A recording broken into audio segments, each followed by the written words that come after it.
हैदराबाद के तकरीबन तमाम चौराहों पर बने मोनूमेंट का हाल बहुत बुरा है।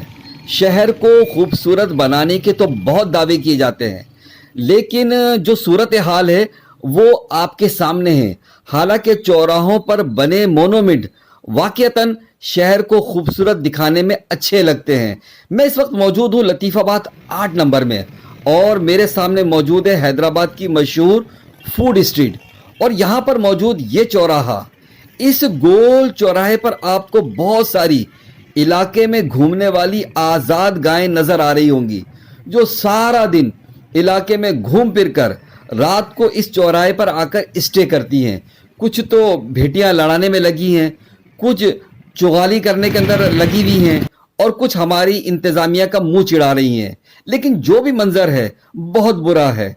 कुछ माह पहले दिन की रोशनी में भी मैंने वीडियो बनाई थी। जब से अब तक इस चौराहे की जो सूरत हाल है वो मजीद से मजीद तर बिगड़ी है, सबरी कभी नहीं। मेयर हैदराबाद काशिफ शोरो साहब, इलाका चेयरमैन और इलाका काउंसलर, मैं समझता हूं कि इस बात का इन्हें ज़रूर नोटिस लेना चाहिए। वॉइस ऑफ हैदराबाद से मोहम्मद इमरान।